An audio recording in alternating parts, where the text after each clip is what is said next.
Hi everyone, it's Monique from ButterBeeScraps, and it's time for our last week of our mini album. Yay!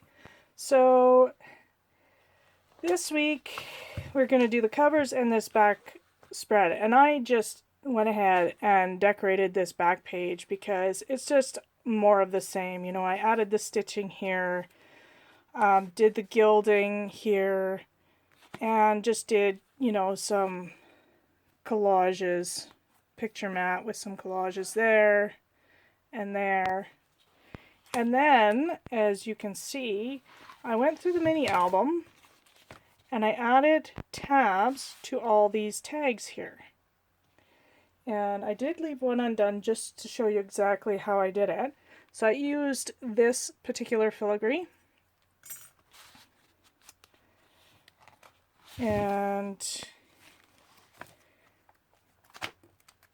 let me pull this out. Okay, so I've got these long nose pliers here. Now you can use a ruler to do this as well, and I do have a tutorial, a blog post in my tutorials on how to do this. So I just kind of line up the edge of the pliers with the center and give it a bend. And then I want to make sure that it's going to line up, which is looking just fine. I'm going to open this sucker up a little bit because we've got to get glue in there. So basically what I'm doing is this line here is going to be lined up with the edge of my tag there. So I'm going to put glue pretty much from there down.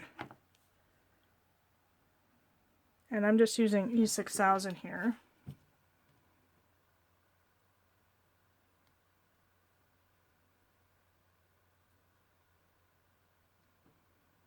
And I'm going to flip it over and do the other side as well.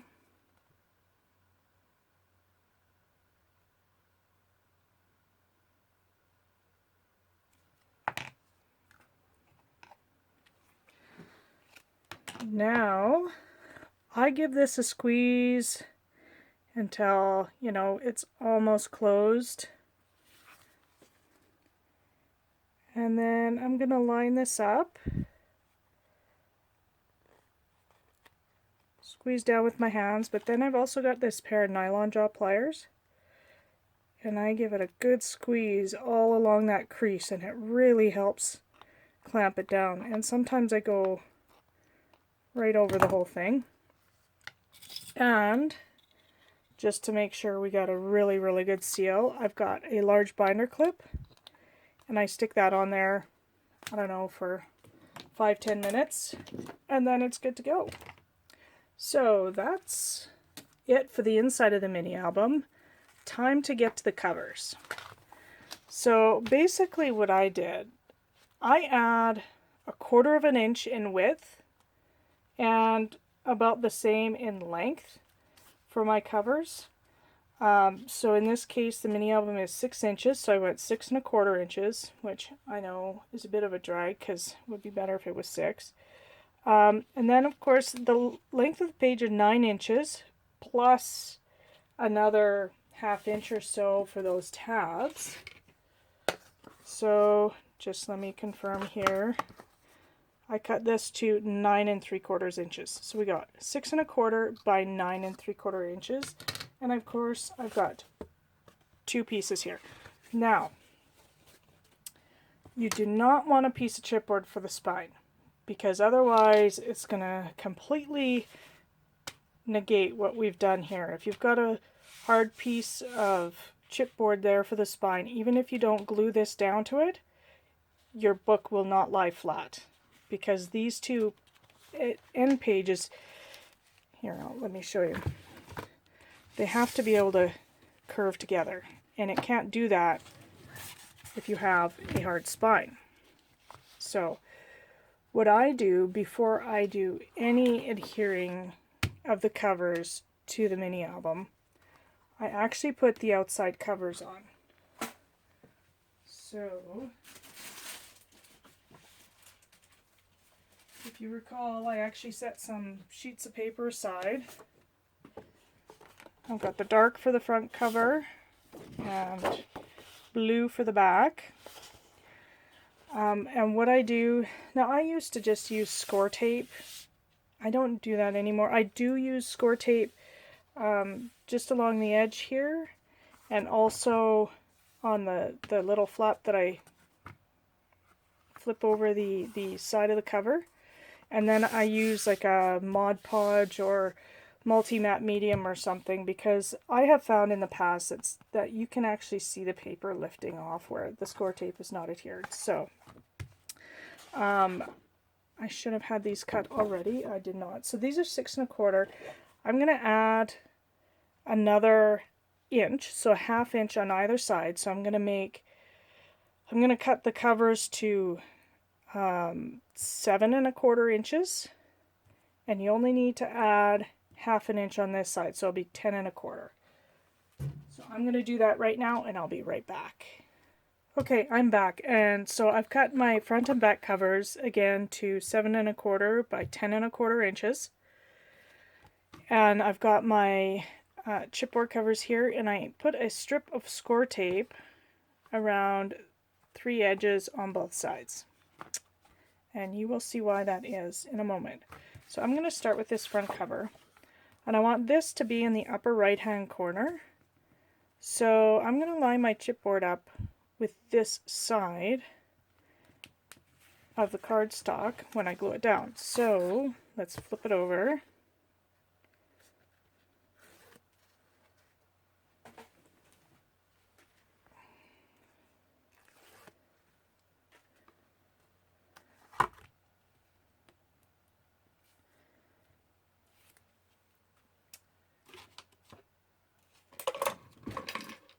Trying to find a paintbrush here, guys. Here we go. And I'm going to use this glue and seal. It's a matte finish. Doesn't really matter what finish because it's all hidden. And I'm just going to do like pretty much complete coverage. Careful not to get any glue onto the tape. The whole point of having the tape there is so that your paper will stick to the chipboard while the glue is drying. That's the only reason I put it there. Make sure you get right up to that edge too.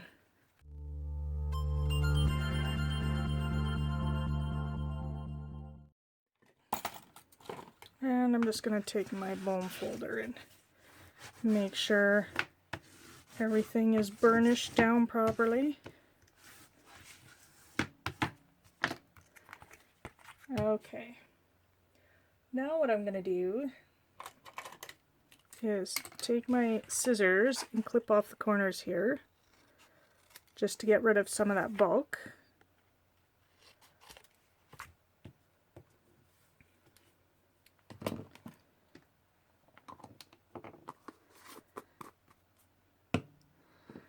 And now I'm going to take my, first I'm going to take this piece of tape, or backing off the tape, and I'm going to run a small bead of glue right along the edge of this paper and fold it around the edge. I just trust glue to last longer in the long haul. That's why I do this.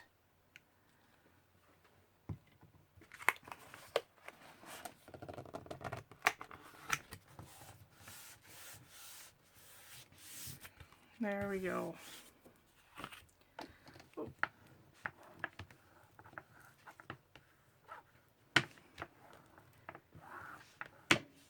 And I just do that to all 3 edges.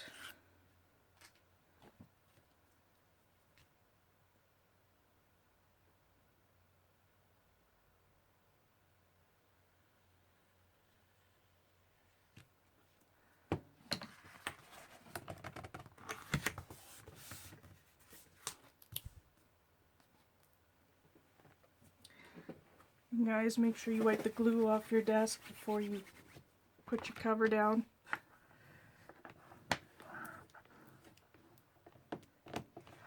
There we go. So I'm going to finish this last edge and put the backing on the back, paper on the back cover, and I'll be back to show you what I do next. Okay, I'm back, and you can see that I've added the cardstock to my covers. Again, I just rolled it over on the one edge here. This is going to be my front cover, so it's at this point that I actually glue these on. And what I do is, of course, we left, I think this is a 3/4 inch end. So I just glue this straight on and center it. Now the binding is 6 inches wide, so you're going to have an extra 1/8 of an inch on either side, which is totally fine. And again, glue.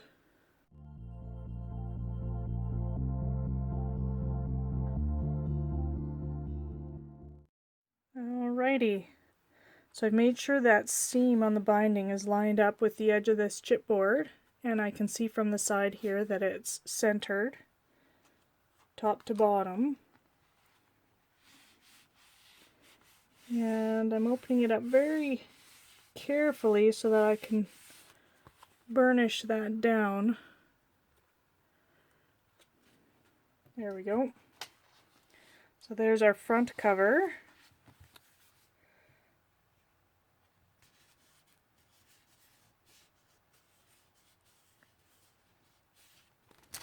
And we do the same, sorry, bumped the camera.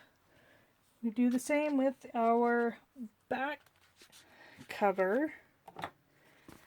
And then once that's done, you can add your cardstock in the center. Then this hinge here will be hidden. So the cardstock I cut at 6 inches. And because this is 10 1/4 inches, I'm going to subtract. I'm going to start with just 1/8 of an inch, so go to 10 1/8 of an inch, because I think I might want to line that cardstock up with the edge of the inside cover, because otherwise you're going to see some of these little edges down here. So yeah, I'd go 10 1/8 by 6 inches. And centered on the inside. So I'm going to go do that and show you guys what it looks like when it's done. Okay, so I glued the back cover on. I decided not to put the paper on the inside quite yet. That's because I want to decorate the cover, and I think I might stud it a little bit and with just using brads, and I want to be able to cover those brads up afterwards. So I just finished adhering this back cover on like this. Now you're wondering, okay, but the spine looks so ugly. Yes, it does look ugly. So you need something soft. I said no chipboard. So what I use is grunge paper. Unfortunately, I didn't have any 12 inch by 12 inch grunge paper sheets. I just had the 6 inch by 12 inch. So you're going to see that there's about 1/8 of an inch at the top and the bottom, but that's totally okay. The reason being, I've decided, like usual, to cover this with leather and do a leather binding. And you guys, you know where I get my leather? I go to my thrift store and I buy leather jackets for like $3, $5, that kind of thing, and I cut them up, and that's where I get my leather from. Probably the cheapest option available. So I'm going to move this mini album out of the way. And show you how I'm going to prepare this grunge paper for the binding. Well, first of all, I actually use, again, like a glue and seal or multi-matte medium, and glue the leather right to the grunge paper.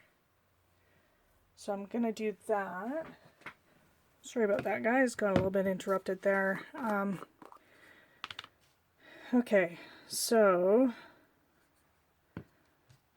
I just work from one end to the next, because I'm finding today, actually, especially under these hot lights, this glue is drying fast.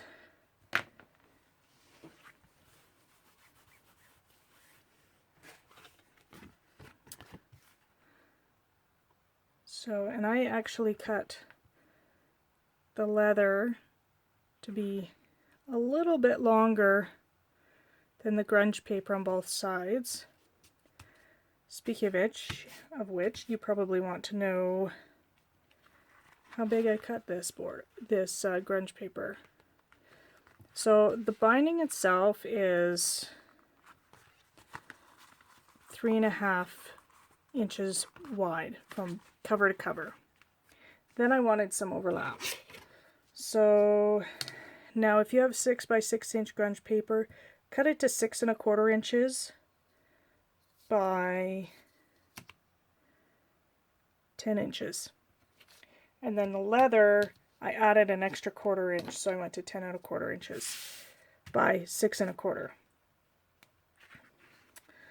So I'm going to continue gluing this, and then we're going to add some cool details to it. Okay, so I have my leather now glued to my grunge paper.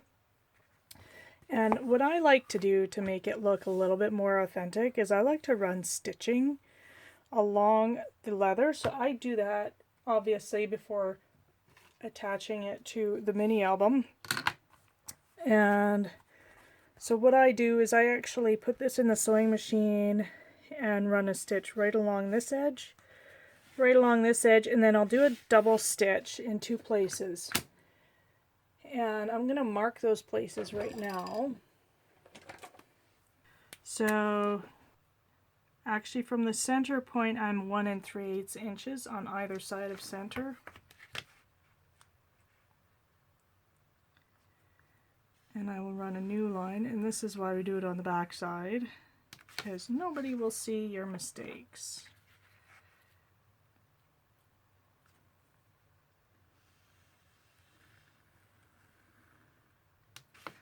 Now what I'm going to do is I'm going to pull out the sewing machine, get some black thread, and like I said, I'm going to do 1 stitch on either end. I'm going to do 1 right along this line and then 1 right next to it. So these are going to be double stitched and then 1 on either side. And I will come back and show you exactly what that looks like. Okay, I am back, and just to show you what I've done here, you can see there's a stitch line there, 2 there, 2 there, and 1 on the side. So it makes for a very cool looking bookbinding. But before we go much further and adhere this to the cover, I want to add some cool chain elements onto the binding. So you can see I've already flipped it over, measured a line right down the center there, and these 2 lines are actually 1 1/4 inch on either side of center. So that's 2.5. So this will be a 1/2 inch in from the sides, like from each cover. So it gives a little bit of room for movement. And then I've gone ahead and I've made marks here. They're approximately 2 inches apart. These 2 are 2 inches apart, and then it's like 1 7/8, just to give it a little bit of extra room on either end. So what I'm going to do is I'm actually going to put 3/16 inch eyelets all the way up here and show you how I attach my chain to the binding. Okay, so now I've added all my eyelets. And you might have noticed if you've purchased these eyelets from the ButterBeeScraps shop, they tend to have a larger lip around them. I quite like them actually. They're 3/16 of an inch, but a large 3/16 of an inch, if that makes any sense to you. I had no problem using my big bite to put them in. So now, time for the chain. And I'm going to add lengths of chain. I'm not going to crisscross it, because this is a rather masculine album, and I just find square, straight lines are more masculine. So I'm going to look at, let's see,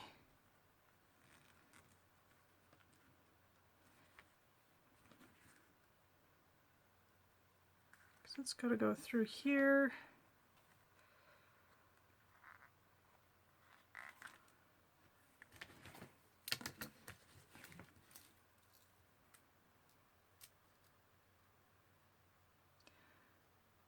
I'm going to cut each piece to about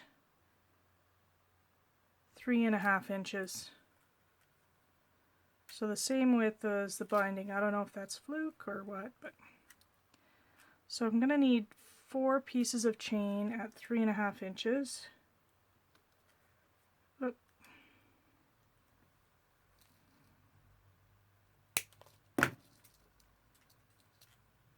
And because I am completely anal, I actually, after I cut the first length, I actually count links.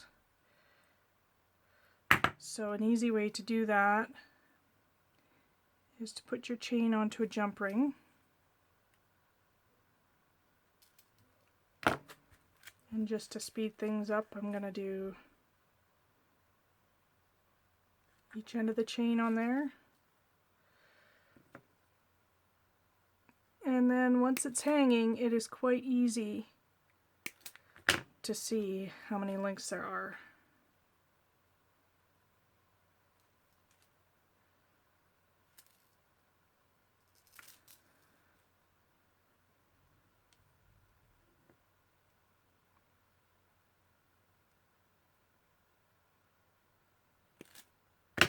Alrighty.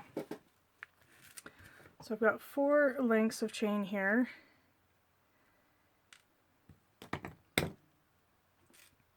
And all you do is you'll put a jump ring on the end, and you got to make sure these jump rings cannot slip through your eyelets, because that's what's going to hold it in place. So we're going to go through here. You see, there's no way that jump ring is coming through.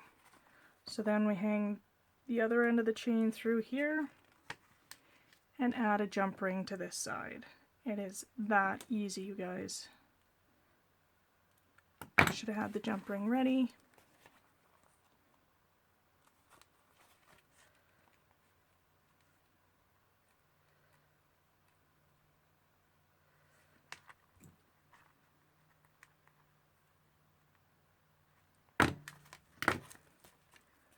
And then you end up with chain that hangs like that. And actually, I think I'm going to cut a few links off of that because it's a little bit longer than I had anticipated.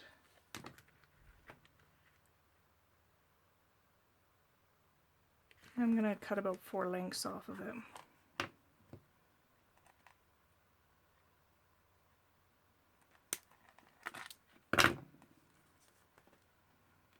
And obviously, the shorter you go, the more difficult it is going to be to get this jump ring in.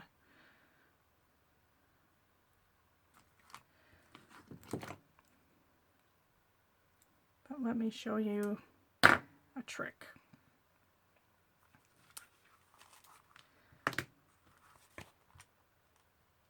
In one side, down the other.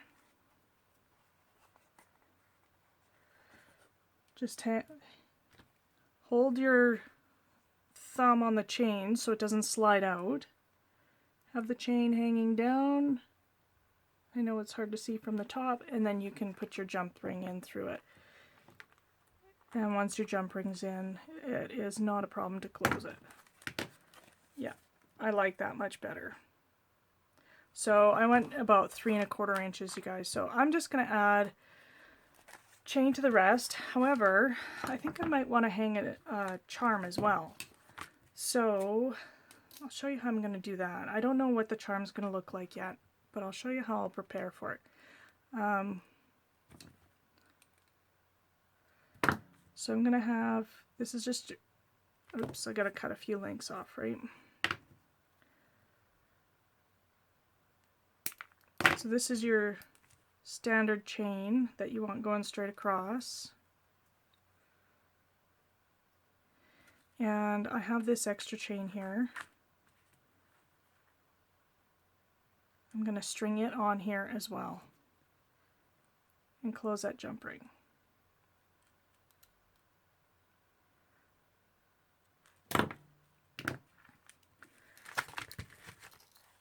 Now I'm going to feed both of these through.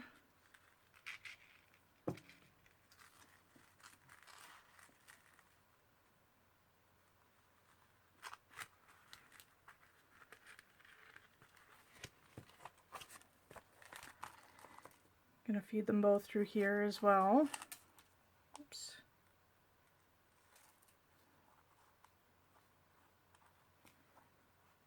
Actually, what I'm going to do is I'm going to start with this short one and get the jump ring on it, just to make it easier. Okay, so hold the chain on the spine, let her hang, and hook it in. So then I am also going to take this end, feed it through here, and add it to the jump ring as well. I know, it's kind of looking weird right now, but it'll make sense, trust me.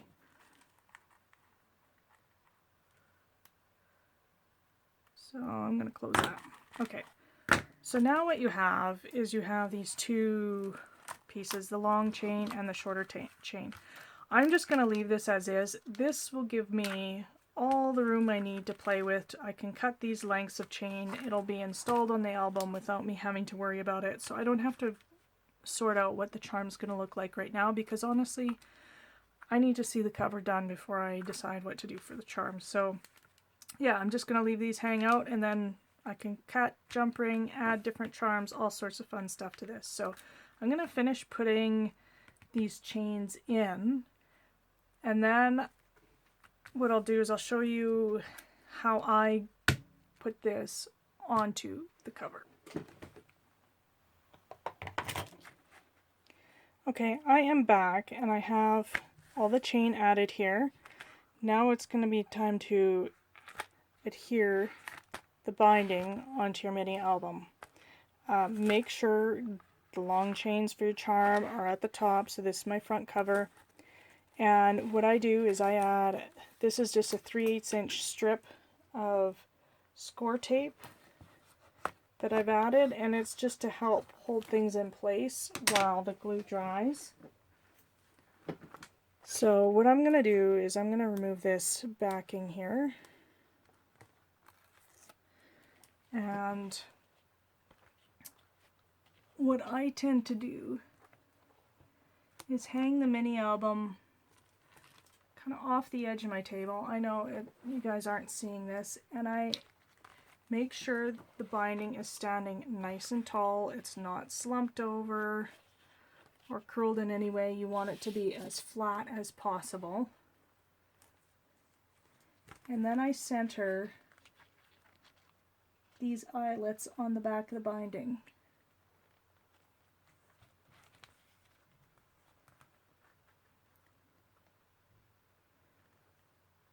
And roll this over. Just gives me an approximate location. And what I'm going to do before I go and glue that down is wrap this around and make sure I'm happy with that. Yes, I am happy with that placement. So before I do anything else, this here again is glue and seal. I just peel this back and glue away.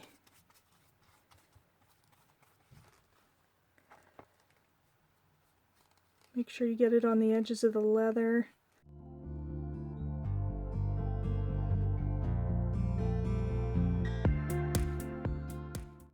Alright, and just to make extra sure this isn't going to slide anywhere, I've got some clips here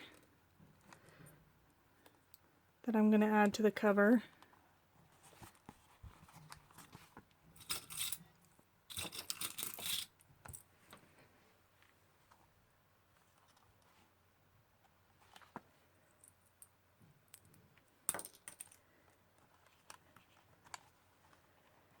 There, so that should prevent any movement when we wrap this around the other side. So we're going to flip this guy over.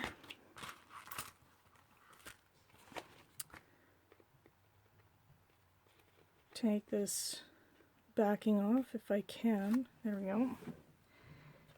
Again, make sure your binding is standing nice and tall, no zigzagging. Okay, so now I'm going to wrap this up. And I tend to kind of put my hand on the mini and on the cover there because it helps flatten the cover.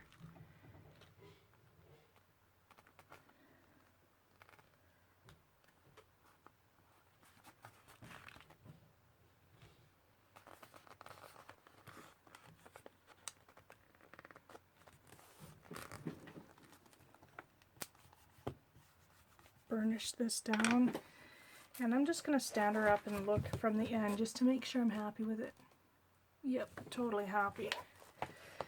Okay, so now I'm going to do the same thing, peel this back, glue and clip it, and I'll be back. Okay, so I am back, and this is what the final cover and binding looks like. There's that. Oh my goodness, it's very tall, and it wraps right around like so.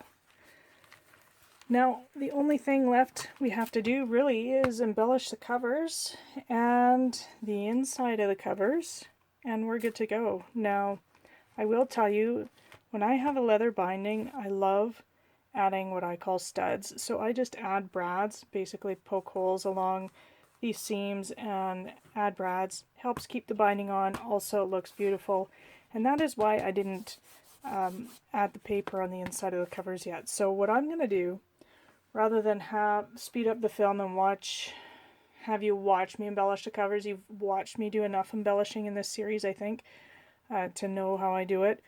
I'll get the cover done, and once I'm done the cover, then I'm going to adhere the paper on the inside covers. At that point, if you choose, you can add pockets and all sorts of stuff to the inside of the mini album. So I'm going to sign off, finish this cover, come back and show you what it looks like. Okay, I am back and I am finished the cover of my mini album. Yay! Before I get into the detail of what I've done here, I just wanted to show you guys how to put these corners on. I left this one off just to show you. So these are, they call them menu corners, I think. They're a bit three-dimensional there, so that they can fit over your chipboard cover. I have a smaller version as well, and they go on exactly the same way. Now, you do not need to glue these on. I do, though, just because I like that added assurance that there's something there sticking on. So I didn't put very much glue on at all. See, just a little bit. And you slide the corner on. And you need a pair of nylon jaws pliers here. Or if you just have regular pliers, wrap some electrical tape around them. That'll work too. And you just squeeze them together. Work your way down each edge. And I usually check on the inside to make sure everything's pressed down evenly. There, it's that easy. And I think I've said that 2 or 3 times this video. Anyways, so this is the cover here. What I did is, this is a Tim Holtz weather clock die cut. I cut it out of the lightweight chipboard, and then I used this stupendous, it's called Age Gold, it's the Frontage line. I love this stuff because it's got different size chunks and different colors in here. Like, you'll see fine black embossing powder, big chunky gold stuff, and when you emboss it, you can see the texture you get. You not only get texture from the color, but you get texture like in the bumpiness of it. And if you heat it up longer, it will run smooth as well. I just prefer it a lot chunkier looking, or more textured. The clock hands, I use the Age Black on, and you can see all the gold and silver flecks in there. This center die here is a die cut from the Spellbinder Sprightly Sprockets gear set. And then I layered some filigrees, a variety of the different gears from the shop. Of course, we talked about the corners. This here is a Tim Holtz, I don't know what you even call them. Anyway, it's a tag. And then I just added some twine, and these here are brads, and underneath is like this little silver washer. And they're by Tim Holtz. I'm not even sure if he still sells them or not. It just gives it a little bit more space for the twine to grip. And last but not least, I put this keyhole here. You can see the closure is chain with a clip on it. And I added a small gear and another one of those small watch mechanism charms there. So on the inside, I didn't actually do anything. I just left it plain. But you can certainly add different pockets and fold outs and all that kind of stuff. So for the charm, I ended up just doing this wing charm. This is from the steampunk set, and a copper gear from the small copper gears, and some extra chain. So I just went simple with that. On the back, I added these corners, and then I also added this filigree. And just to cover up the end, I put a gear over top. I thought it made it a little bit more masculine. And you can see that I bent the tip of that over. And I jump ringed 3 pieces of chain to this, and of course the other end's on the clip. So I want to show you guys how this album sits. My camera's a little bit higher, so you can see how nice and flat that binding is when I put the cover on, the grunge paper on. And then when it opens up, it opens like a real book. So what that allows you to do is when you're in the middle of the book, this lays flat. There's none of this going on. So yeah. Anyway, that's it for the mini album. I hope you guys enjoyed the series. I'm going to do a separate video, just a walkthrough of the whole mini album. So if you're interested in just seeing the mini album from front to back, there'll be a link in the description box below. Thanks so much for watching. Cheers.